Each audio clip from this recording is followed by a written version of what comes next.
Bueno, en esta sesión hablaremos de las arritmias auriculares. Las arritmias auriculares son alteraciones del ritmo cardíaco que se originan en el tejido auricular, como su nombre lo dice. Estas estructuras pueden estar en cualquiera de los componentes de la aurícula, tanto derecha como la aurícula izquierda, como por ejemplo la orejuela, la aurícula derecha, la crista terminalis, ¿no? El anillo tricuspidio, el septum interauricular o estructuras de la aurícula izquierda, como las venas pulmonares, la orejuela izquierda, el anillo mitral. Estas arritmias auriculares son de diferentes tipos, ¿no? Como por ejemplo arritmias aisladas o simples como las extrasístoles auriculares. También podemos tener formas más sostenidas como las taquicardias auriculares, flúter auricular o arritmias complejas como la fibrilación auricular. Existen diferentes mecanismos para poder originar estas arritmias. Entre ellas se encuentra el automatismo anormal. Generalmente son arritmias focales, como las extrasístoles auriculares o las taquicardias auriculares automáticas. Dentro de los otros mecanismos se encuentran las reentradas, ¿no? En donde existen circuitos reentrantes, ¿no? Que son delimitados por barreras anatómicas o funcionales, como es el caso del flúter auricular dependiente del istmo cabo tricuspidio en la aurícula derecha, o también pues reentradas alrededor de zonas de cicatrización post cirugías cardíacas o post pues barreras anatómicas que pueden deberse en estructuras fuera del istmo cabo tricuspidio, en el cual pues se conoce como un flúter atípico. También existen mecanismos mucho más complejos, ¿no? Más allá del automatismo, las reentradas, ¿no? Mecanismos complejos en los que integran pues focos desencadenantes que degeneran en circuitos microreentrates complejos en forma de rotores, ¿no? En donde diferentes factores intervienen para que se desencadenen arritmias complejas como la fibrilación auricular, como vamos a ver en esta presentación.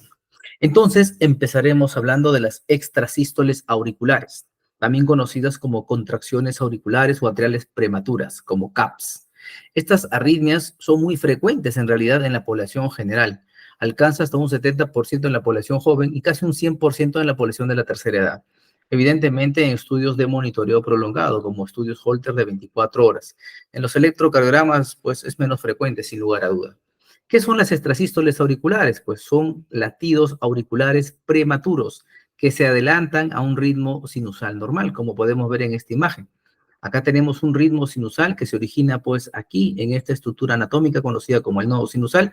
En el primer latido se mantiene en una secuencia, un ciclo regular, aparece otro latido originado en el nodo sinusal, aparece un tercer latido originado en el nodo sinusal y luego un acortamiento en el ciclo cardíaco aparece pues un latido auricular prematuro, ¿no? Que no proviene evidentemente del nodo sinusal en primer lugar. ¿Por qué? Porque la morfología de la onda P es totalmente diferente a la morfología de la onda P sinusal.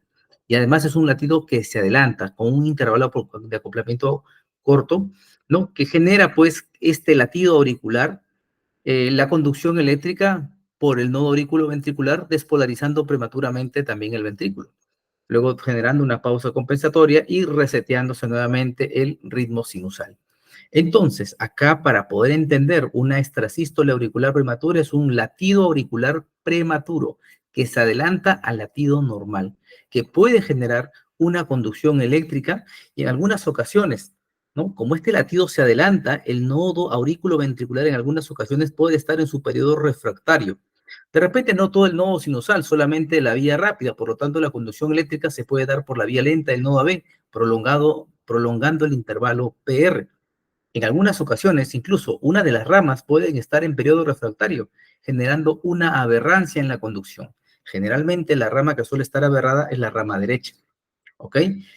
En algunas ocasiones, miren ustedes, estos latidos auriculares prematuros que se adelantan al latido normal o al ritmo normal del paciente pueden ser tan prematuros o pueden encontrar al nodo aurículo-ventricular en un periodo refractario absoluto de ambas vías, generando ausencia en la conducción de este latido auricular, conociéndose entonces este escenario como una extrasístole auricular bloqueada. ¿Ok? ¿Por qué sé que es una extrasístole auricular bloqueada? Porque el intervalo PP entre el latido normal o latido sinusal es más largo que este intervalo PP entre el latido sinusal y el latido auricular extrasistólico prematuro. ¿Ok? Esta es una extrasístole auricular bloqueada, no es un bloqueo AB. ¿ok? Es importante diferenciarlo. Muy bien. ¿Por qué es importante conocer y estudiar a las extrasístoles auriculares? Hemos visto que son arritmias muy frecuentes en la población general, ¿no? Y muchas veces estas no generan ningún impacto clínico, no generan molestias, no generan síntomas en los pacientes. En algunas ocasiones, estas extrasístoles auriculares sí pueden ser muy frecuentes, ¿ok? Generando sintomatología en el paciente. Y estas extrasístoles pueden originarse por diferentes formas o por diferentes mecanismos, desde una descarga adrenérgica como el estrés, la ansiedad o el consumo de algunas sustancias, ¿no? O algún otro factor que active nuestro sistema adrenérgico puede generar la activación de extrasístoles auriculares. En su gran mayoría no impactan clínicamente al paciente, quiere decir que no generan síntomas, pero en algunas ocasiones pueden ser tan frecuentes o tan alta la carga de arritmias que puede generar molestia al paciente. En otras no pueden ser tan frecuentes, pero puede el paciente sentir o percibir mucho la extrasístole. Entonces, estas extrasístoles pueden o no impactar clínicamente al paciente y según eso se define el tratamiento y el manejo. En segundo lugar, estas extrasístoles auriculares pueden originarse por diferentes factores. Ya hablamos uno que puede ser estrés, ansiedad, alguna condición secundaria como anemia, sepsis, pero también pueden haber factores propios del corazón, ¿no? Una inflamación del tejido miocárdico, una dilatación de las aurículas secundarias a una cardiopatía hipertrófica hipertensiva o cualquier cardiopatía estructural que genere una sobrecarga de presión al llenado ventricular, puede generar pues un incremento en las presiones de las aurículas, generando distensión de las paredes auriculares y llevando a extrasístoles auriculares. Estas extrasístoles auriculares pueden también ser gatillos o triggers de taquicardias supraventriculares. Es el caso de la taquicardia intranodal, la taquicardia por entrada B, el flúter auricular y la misma fibrilación auricular, como vamos a revisar a continuación. Entonces, ya revisamos en sesiones anteriores que en el caso de pacientes que tienen taquicardias intranodales, ¿no? Normalmente vemos que la conducción eléctrica se da desde la aurícula al ventrículo por el nodo B y generalmente por la vía rápida. En algunas ocasiones un extrasístole auricular puede adelantarse, pasar por la vía lenta y regresar retrógradamente por la vía rápida, desencadenando una reentrada intranodal, ¿no? Entonces aquí es clave la presencia de extrasístoles auriculares como gatilladores de taquicardias intranodales. También, pero con menos frecuencia, las extrasístoles auriculares pueden gatillar taquicardias por entrada auriculoventricular en pacientes con una vía accesoria. A su vez, las extrasístoles auriculares también pueden gatillar taquicardias o taquiarritmias auriculares sostenidas, como una misma taquicardia auricular, pero generalmente taquicardias cuyo mecanismo es una reentrada, es el caso del flúter auricular, istmo-cabo dependiente horario y antihorario. Las extrasístoles auriculares pueden ser los gatilladores de este tipo de taquiarritmias. A su vez, está claramente documentado y demostrado, Michel Heissager en el año 1988, en donde se observa que las extrasístoles auriculares son las que van a generar y gatillar la aparición de fibrilación auricular. Y en un 94% estas extrasístoles auriculares se encuentran confinadas o embebidas en las venas pulmonares. Aquí vemos un ejemplo como un paciente en ritmo sinusal, pues después de una extrasístole auricular originada en las venas pulmonares, gatilla una desorganización de las aurículas, generando la desaparición de la onda P y el gatillamiento de una taquicardia tipo fibrilación auricular. Como vemos aquí claramente, ¿no? Un paciente que se encuentra en ritmo sinusal, se adelanta un latido, una extrasístole que viene de las venas pulmonares y desencadena pues una fibrilación auricular. Aquí en las venas pulmonares, en un 94%, se encuentran confinadas los triggers o desencadenantes de fibrilación auricular. Ese es el motivo por el cual nosotros, pues, cuando hacemos el tratamiento invasivo de la fibrilación auricular, principalmente nos concentramos en aislar eléctricamente las venas pulmonares. ¿Ok? Entonces, es muy importante también a través del electrocardiograma poder definir dónde se originó la extrasístole auricular. Y para ello es importante tener esta extrasístole auricular en las 12 derivaciones y de esa manera poder orientar el origen y el manejo de esta extrasístole auricular. Y aquí es clave pues las derivaciones laterales, inferiores y V1, como vamos a ver a continuación. Entonces, si ustedes tienen un electrocardiograma en donde pueden identificar claramente las ondas P extrasistólicas auriculares en las 12 derivaciones, podemos hacer el siguiente análisis. ¿Cuáles son? Bueno, en primer lugar, evaluar cómo se comporta en ABL y B1 la onda P. Si la onda P es negativa en ABL y positiva en V1, ¿correcto? Entonces, si la onda P es negativa o plana en ABL y positiva en V1, esta vena probablemente se origina, ¿no? En el lado izquierdo, ¿ok? Entonces, si la onda P es negativa o plana en ABL y positiva en V1, su origen es en la aurícula izquierda. El siguiente paso es ver las características de la onda P en V1. Si la onda P en V1 es ancha, ¿ok? Más de 80 milisegundos, el origen de esta extrasístole auricular está en las venas pulmonares izquierdas, ¿ok? Si esta onda P es positiva en D1 y es alta, no es pequeñita, pues evidentemente su origen será en las venas pulmonares derechas.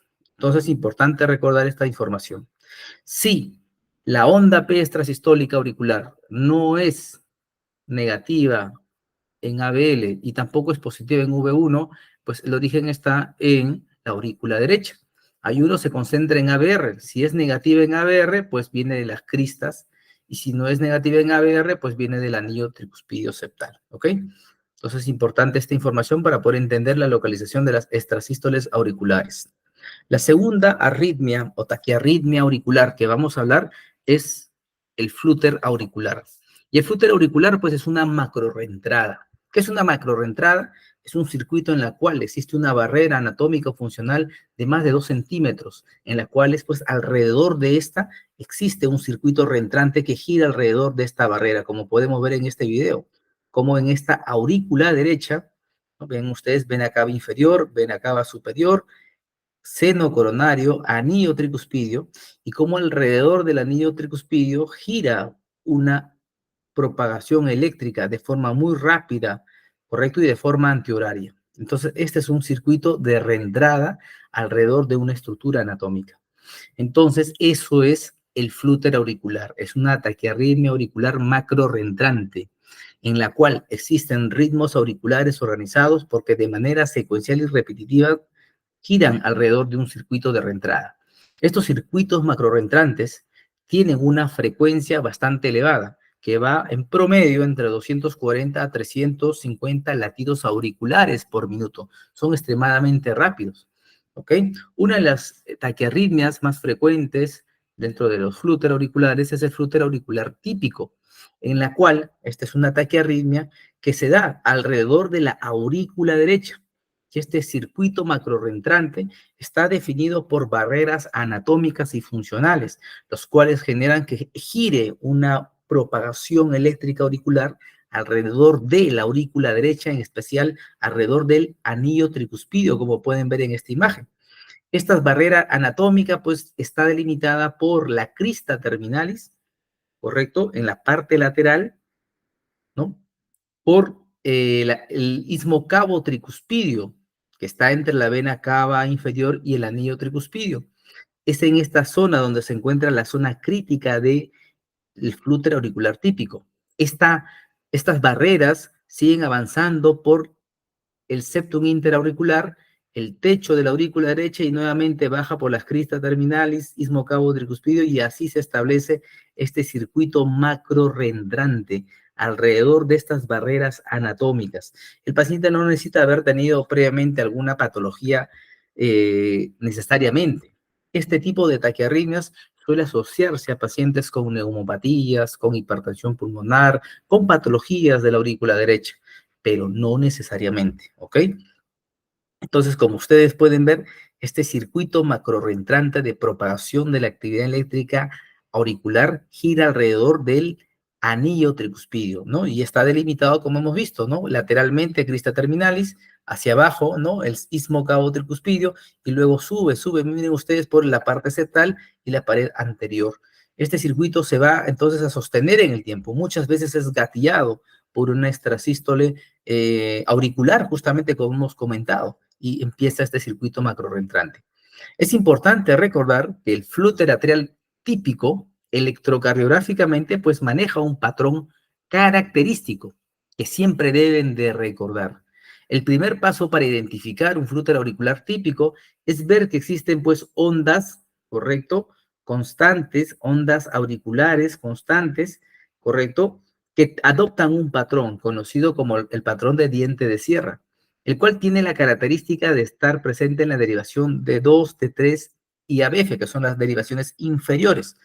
En estas derivaciones inferiores puede uno identificar estos famosos dientes de sierra, como pueden ver acá, en la cual tienen un descenso lento y un ascenso rápido, una muesca positiva.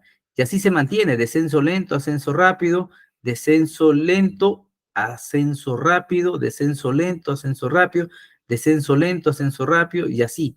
Esta taquiarritmia auricular se sostiene en el tiempo, miren ustedes.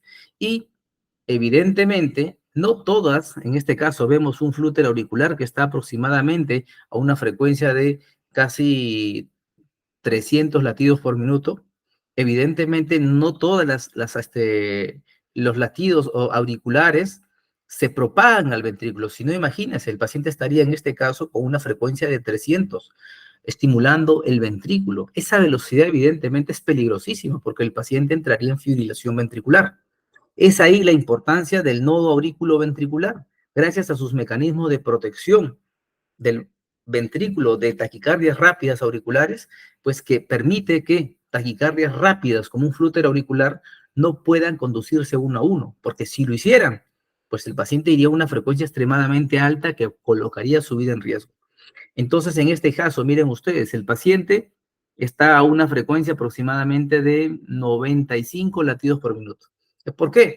Porque está conduciendo probablemente de cada 3 ciclos del flúter auricular, solamente uno pasa a la aurícula. Este paciente debe estar aproximadamente a una frecuencia auricular, póngale, de 270 latidos por minuto, ¿correcto? Pero de estos 270 latidos por minuto, solamente 3 de esos latidos auriculares pasan al ventrículo. Y es por eso que vemos frecuencia cardíaca o frecuencia auricular cada 90, bueno, a una frecuencia de 90 latidos, por esa razón. Entonces, la aurícula va a 270, pero el ventrículo va a 90 latidos por minuto.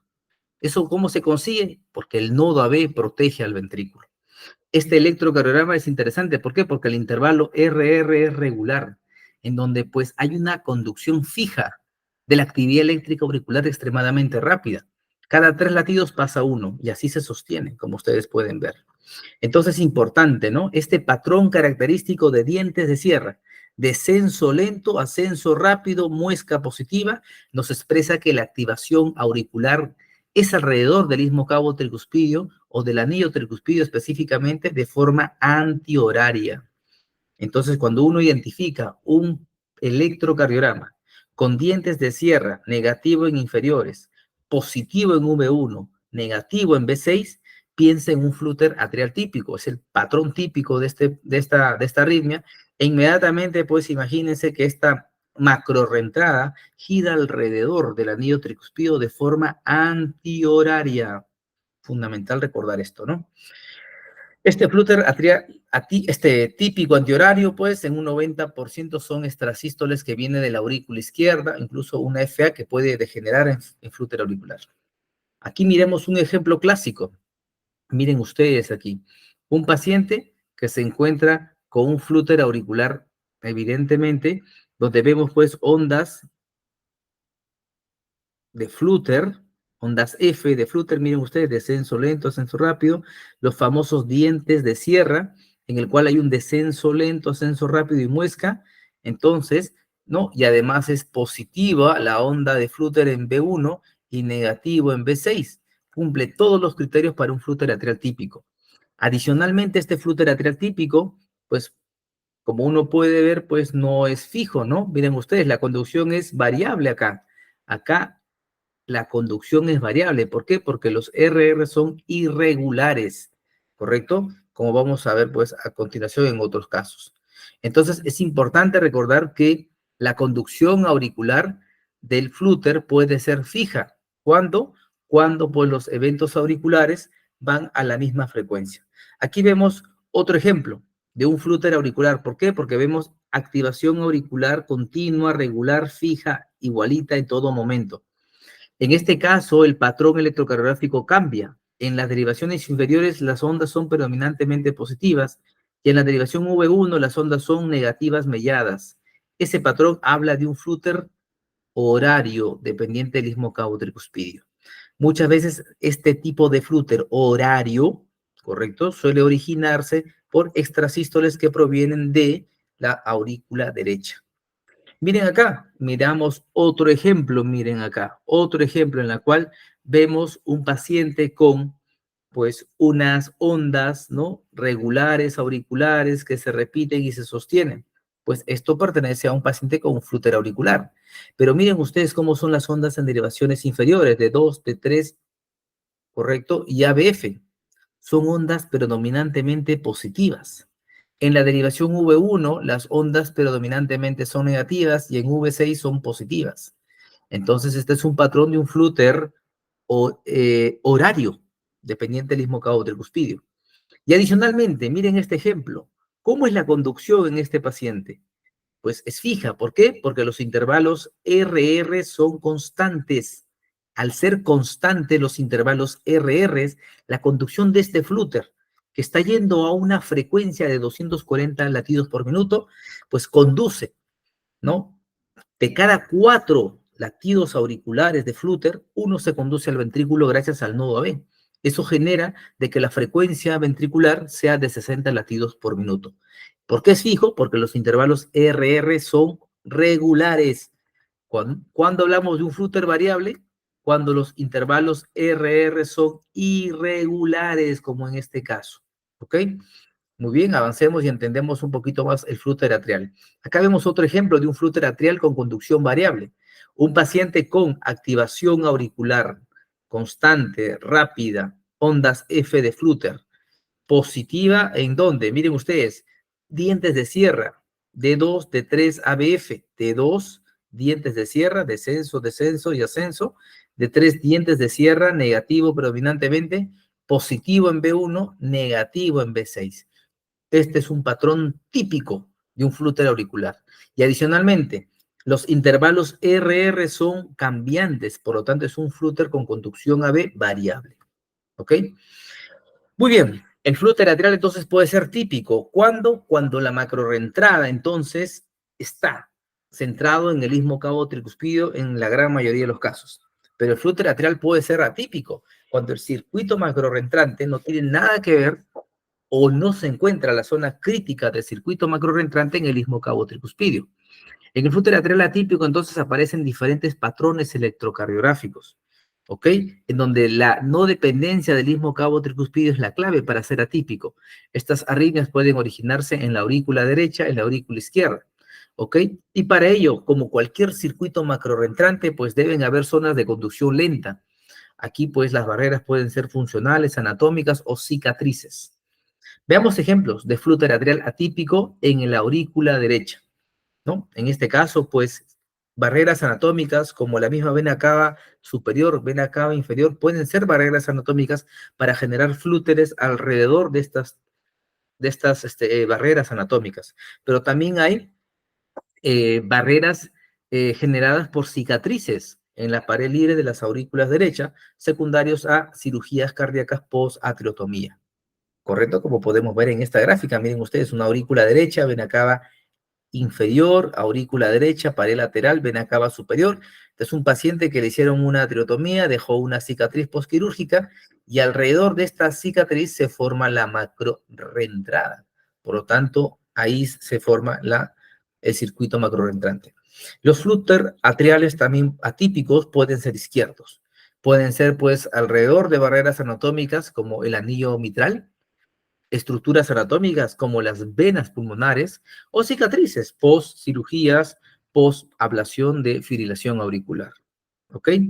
Este es el electrocardiograma de un paciente que tiene pues una activación auricular regular, rápida, constante, que evidentemente no cumple criterios para flúter atrial típico. No vemos los dientes de sierra en D2, D3 y ABF. Hay una activación auricular que se repite, pero que no cumple los criterios de un flúter atrial típico. Sin embargo, pues es una taquiarritmia auricular regular rápida, ¿ok? Y pues ejemplo de un flujo atrial típico. Ahora hablaremos pues un poquito de la electrocardiografía en pacientes con fibrilación auricular, que es otra arritmia, es otro mundo. Normalmente miren ustedes cómo late un corazón. Esa es la forma como un corazón late y cómo se interpreta electrocardiográficamente, como un ritmo sinusal constituido por una onda P, positiva en D2, negativa en ABR, que precede a todo complejo QRS. Esto puede verse en algunas ocasiones afectados por un ritmo auricular caótico desorganizado, ¿correcto? Que puede pues llevar al sostenimiento de este tipo de taquiarritmia. Este ritmo auricular desorganizado en las aurículas genera pues que se pierda pues ese patrón de ritmo sinusal y esa onda P, que justamente es expresión de la despolarización y contracción auricular, se vea reemplazada por ondas Fs de fibrilación. Esto lleva, este ritmo auricular desorganizado, lleva a que la despolarización de los ventrículos sea también desordenada e irregular. Esto entonces genera esta desorganización o este ritmo auricular caótico. La fibrilación auricular es la arritmia más común en la práctica clínica. Todos vamos a toparnos con la fibrilación auricular. En primer lugar, porque su prevalencia pues, es muy alta, de 2 a 4% en la población general, y que empieza a aparecer con mayor intensidad a partir de los 60, 70, 80 años, llegando incluso a un 15 o un 20% de prevalencia en este grupo etario. Entonces, esto es importante que debemos de ver. Muchas veces el electrocardiograma es la clave para su diagnóstico, pero en algunas ocasiones esta arritmia no es fácil de detectarla y requerimos de otros métodos como monitoreos Holter de 24, 48, 7 días o incluso dispositivos como los smartphones o los smartwatch que permitan tomar un trazado electrocardiográfico durante la sintomatología del paciente. Así, poder capturar e identificar el ritmo o el patrón electrocardiográfico de una fibrilación auricular que estamos viendo pues en esta derivación. Las cuales se caracterizan por lo siguiente, en las derivaciones pues hay ausencia de onda P, evidentemente acá no hay onda P, hay un ritmo irregular, totalmente irregular, y las ondas P son reemplazadas por unas ondas F de fibrilación que aquí lo pueden ver con más claridad. Entonces, los criterios de electrocardiográficos de fibrilación auricular son los siguientes. Ausencia de onda P, la cual está reemplazada por unas ondas F de fibrilación y un ritmo irregular, RR irregular. Estas arritmias, o esta arritmia llamada fibrilación auricular, en su primera etapa suele ser paroxística. Aparece súbitamente, puede durar una hora, un día, 2, 3 días y desaparecer. Es el patrón clásico de una fibrilación auricular paroxística. En la evolución de la enfermedad, estas arritmias pueden avanzar y progresar, haciéndose más persistentes, sosteniéndose ese ritmo desorganizado y caótico en el paciente por más de 7 días, y para poder revertirse necesitando de una cardioversión eléctrica en algunas ocasiones o farmacológica. Y en algunas ocasiones esta arritmia pues puede ya sostenerse en el tiempo, pasando a ser una fibrilación auricular largamente persistente o incluso llegando a ser una fibrilación auricular permanente, en la cual ya los intentos de mantener al paciente a ritmo sinusal se están dejando por diversos razones, ¿no?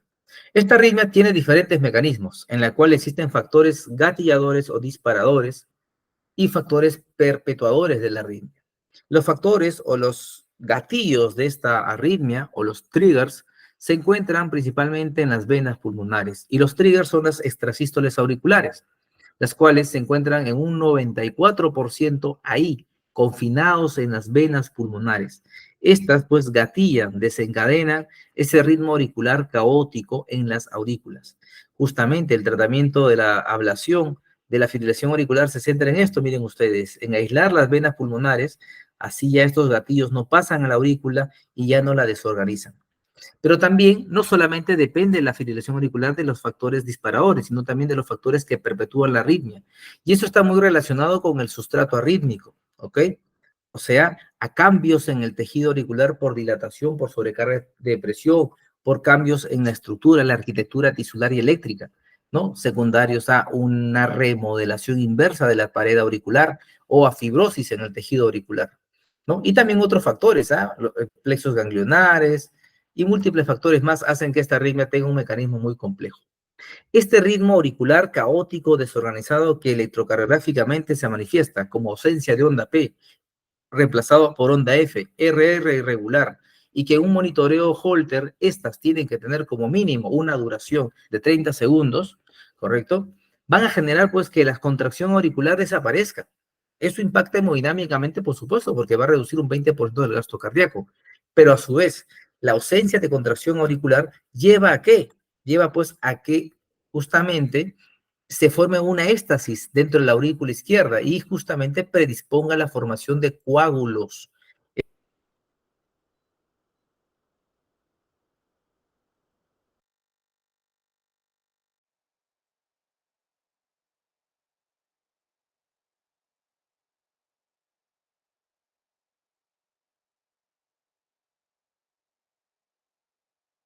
3 veces el riesgo de falla cardíaca y duplicando la mortalidad.